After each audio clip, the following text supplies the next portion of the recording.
اب میں دعوت خطاب دیتا ہوں واجب الاحترام حضرت پروفیسر ظفر اللہ شہید رحمۃ اللہ علیہ کے فرزند ارجمند جامعہ ابی بکر اسلامیہ گلشن اقبال کراچی کے نائب مدیر واجب الاحترام برادر محترم ضیاء الرحمن مدنی صاحب کو وہ تشریف لائیں اور اپنے منفرد انداز میں خطاب فرمائیں۔ واجب الاحترام برادر محترم ضیاء الرحمن مدنی صاحب۔ بسم اللہ والصلاة والسلام علی رسول اللہ، اما بعد فاعوذ باللہ من الشیطان الرجیم، بسم اللہ الرحمن الرحیم۔ قال تعالی یا ایہا الرسل کلوا من الطیبات واعملوا صالحا، وقال النبی صلی اللہ علیہ وسلم ان الحلال بین والحرام بین، او کما قال النبی صلی اللہ علیہ وسلم۔ تمام تعریفات، توصیفات، تسبیحات، تحمیدات، طیبات، صلوات، تکبیرات، تمجیدات، اچھے کلمات اللہ تبارک و تعالیٰ کے لیے ہیں۔ درود و سلام نبی اکرم صلی اللہ علیہ وسلم کی ذات گرامی کے لیے جو ہمارے آقا ہیں، رہبر ہیں، رہنما ہیں، اسوہ ہیں، قدوہ ہیں، مثال ہیں، اور نبی اکرم صلی اللہ علیہ وسلم کی پیروی میں ہماری نجات ہے۔ نبی اکرم صلی اللہ علیہ وسلم کو اللہ تبارک و تعالیٰ نے ہر معاملے کے اندر اسوہ بنایا ہے۔ زندگی کا کون سا پہلو ہے جس میں ہمیں نبی اکرم صلی اللہ علیہ وسلم کی طرف سے رہنمائی نہیں ملتی ہے؟ نبی اکرم صلی اللہ علیہ وسلم نے ہمیں یہ بھی بتایا ہے وَيُحِلُّ لَهُمُ الطَّيِّبَاتِ وَيُحَرِّمُ عَلَيْهِمُ الْخَبَائِثَ۔ نبی اکرم صلی اللہ علیہ وسلم ہمیں حلال و حرام کی تمیز سکھانے کے لیے بھی آئے تھے، اور یہ حلال و حرام کا چیپٹر اور مضمون بہت زیادہ اہم ہے۔ آپ دیکھیے کہ اللہ تبارک و تعالیٰ اسی حلال و حرام سے ہی ہمیں آزما رہے ہیں۔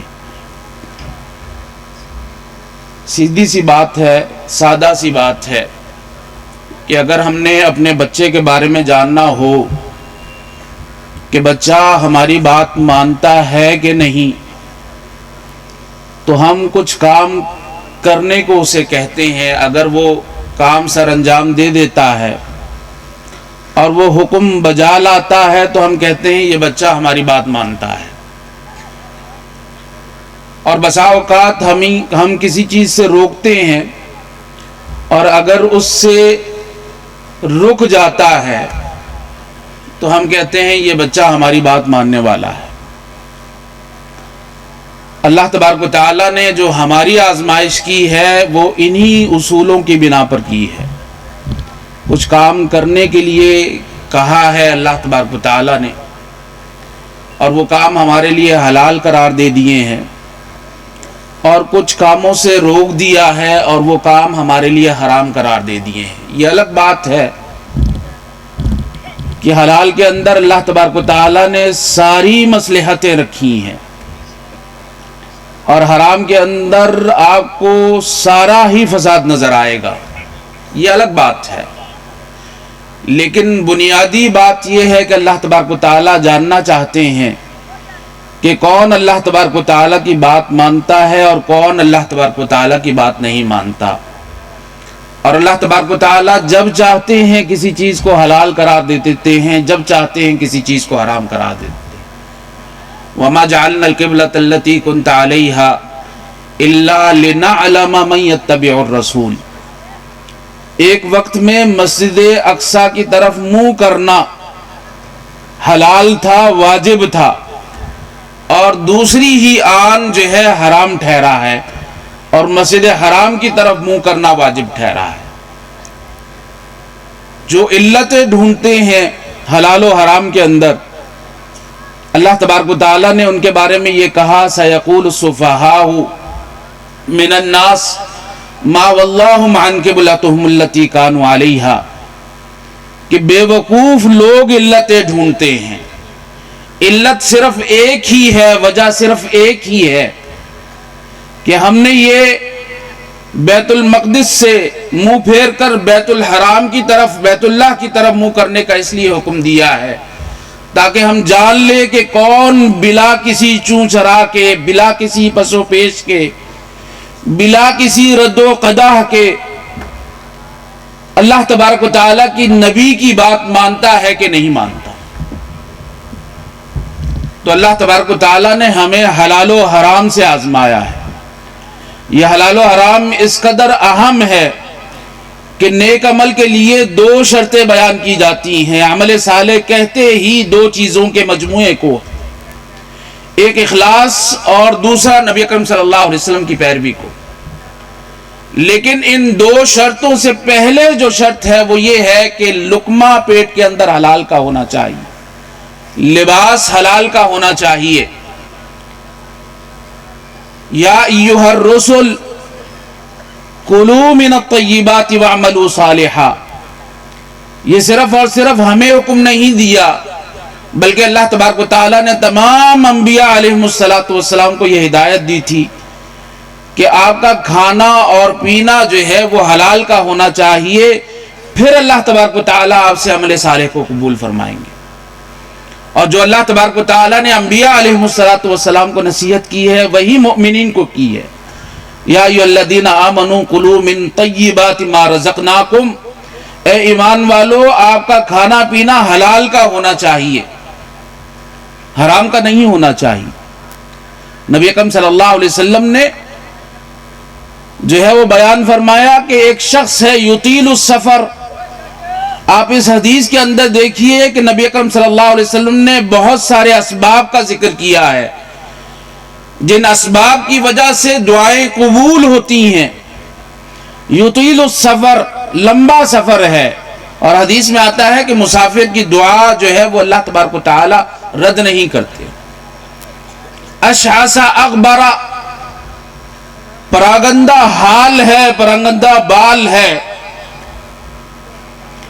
مسکنت اور غریبی اور مجبوری اس کے اوپر چھائی ہوئی ہے۔ امن یجیب المضطر اذا دعا، جس قدر جو ہے مسکینت ہوتی ہے، جس قدر جو ہے وہ انسان کی حالت بری ہوتی ہے، اللہ تبارک و تعالیٰ اسی قدر متوجہ ہوتے ہیں۔ اشعث اغبر، یہ دوسرا سبب ہے دعاؤں کے قبول ہونے کا۔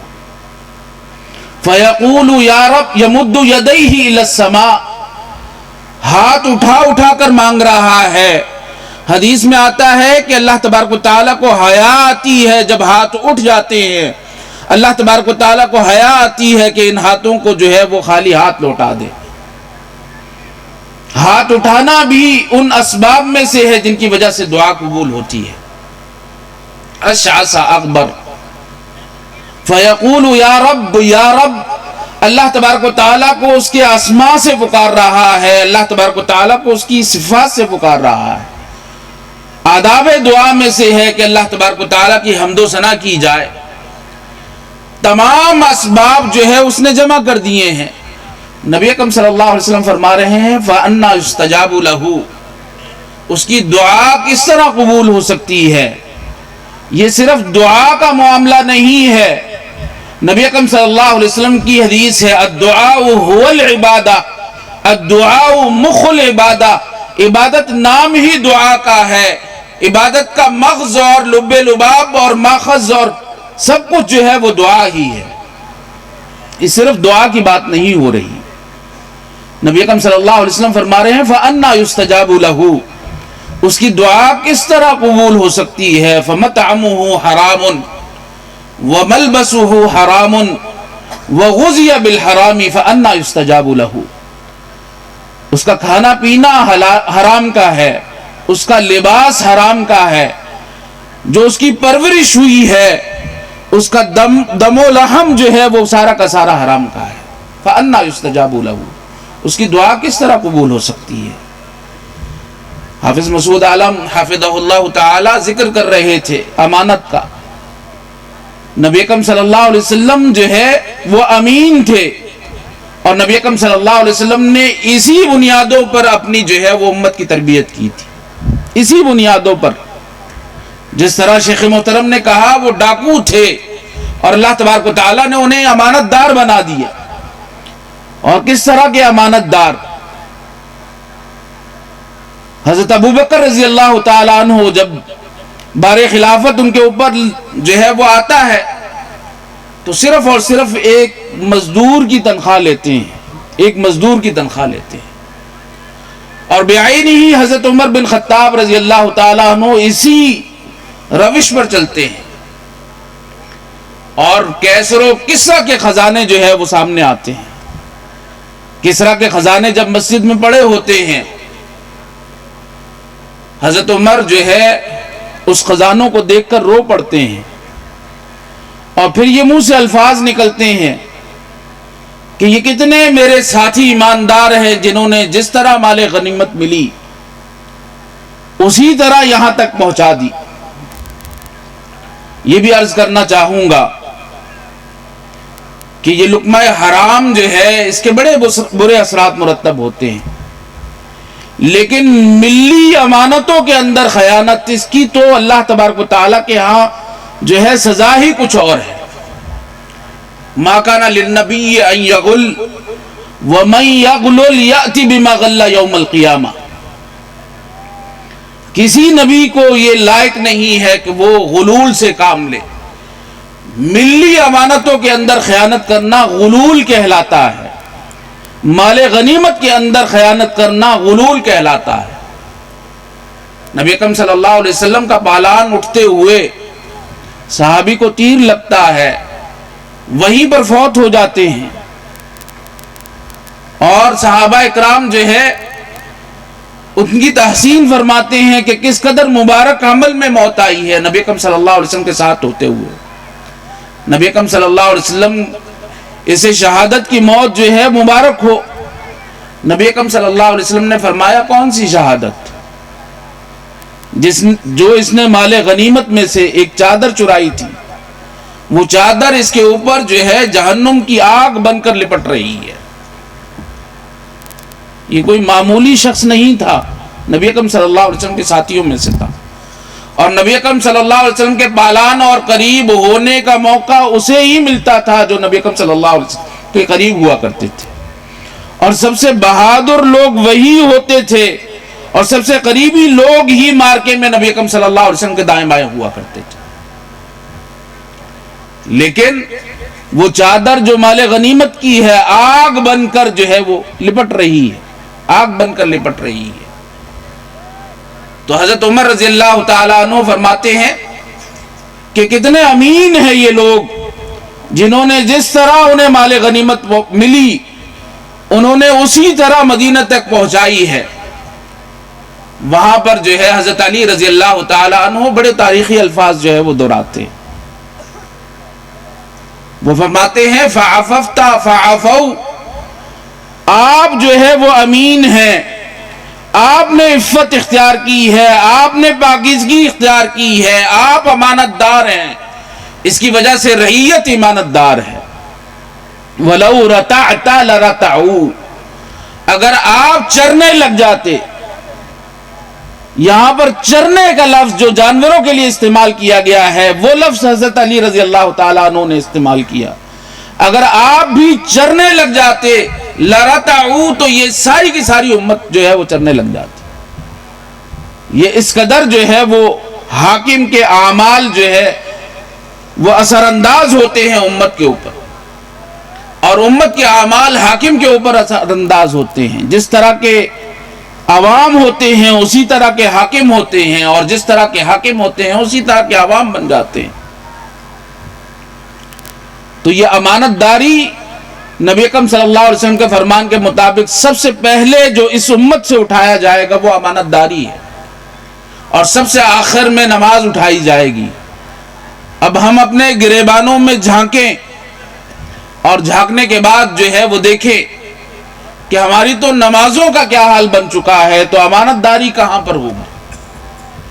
جس طرح حافظ صاحب فرما رہے تھے کہ امانت داری صرف یہ نہیں ہے کہ امانتوں کے اندر خیانت نہ کرنا، ہر چیز امانت ہے، ہر چیز امانت ہے. اس امانت کے لیے اپنے آپ کو اہل بنانا یہ سب سے بڑی ذمہ داری ہے. ان اللہ یأمرکم ان تؤدوا الامانات الی اہلہا، اللہ تبارک و تعالیٰ نے جو بھی ذمہ داری آپ کو دی ہے، ساتھ ساتھ میں آپ کو یہ بھی پابند بنایا ہے کہ اس ذمہ داری کے اہل اپنے آپ کو ثابت کریں، اور پھر اس کے اندر جو ہے وہ خیانت نہیں ہونی چاہیے۔ یہ قرآن مجید بھی امانت ہے، اولاد بھی امانت ہے، رشتہ دار بھی امانت ہے، تو ان امانتوں کا خیال رکھیے۔ اللہ کی قسم، میں نے تقریباً جامعہ ابی بکر میں 40 جنسیات سے زیادہ جو ہے وہ طالب علموں میں وقت گزارا ہے۔ جامعہ اسلامیہ میں 100 سے بھی جنسیات زیادہ تھی، اور ان میں سب سے زیادہ ذہین اور فتین میں نے پاکستانیوں کو پایا ہے۔ لیکن پاکستانیوں کا حال کیا ہے؟ ضربت علیہم الذلہ والمسکنہ وباؤوا بغضب من اللہ، نعوذ باللہ۔ جو بنی اسرائیل کا حال تھا وہ پاکستانیوں کا حال بن چکا ہے۔ دنیا میں ترقی، دنیا میں بھی کامیابی ذہانت کی بنا پر نہیں ملتی، کہ آپ کو کس قدر اللہ تبارک و تعالیٰ نے دماغ دے رکھا ہے۔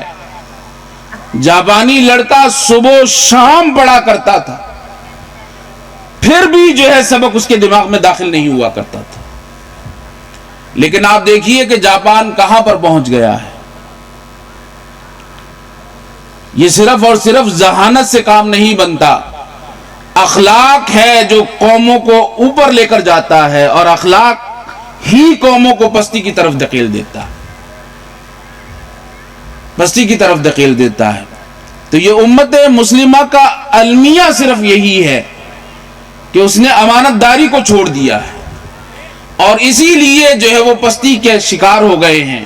جس طرح بنی اسرائیل کے بارے میں تھا کہ انی فضلتکم علی العالمین، اللہ تبارک و تعالیٰ نے تمام جہانوں پر فضیلت دے رکھی تھی، لیکن جب انہوں نے کتاب اللہ کو جھٹلایا اور اللہ کی کتاب کے ساتھ کفر کیا، تو اللہ تبارک و تعالیٰ نے ان کو ذلت کا، غریبی کا اور پستی کا شکار بنا دیا۔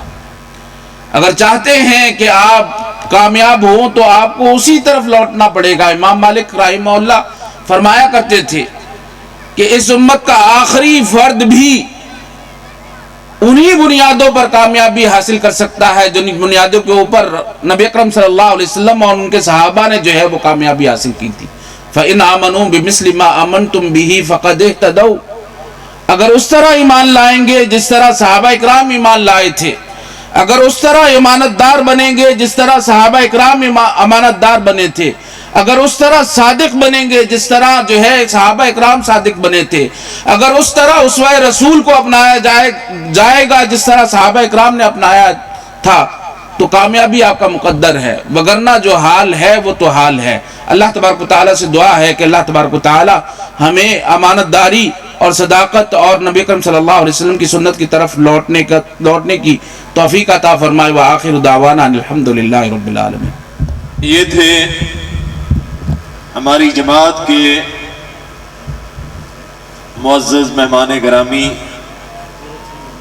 مرحوم پروفیسر شیخ ظفر اللہ صاحب کی نشانی محترم بھائی ضیاء الرحمن صاحب، جو بڑا طویل سفر کر کے کراچی سے ہر سال کی طرح اس سال بھی اس پروگرام میں شریک ہوئے۔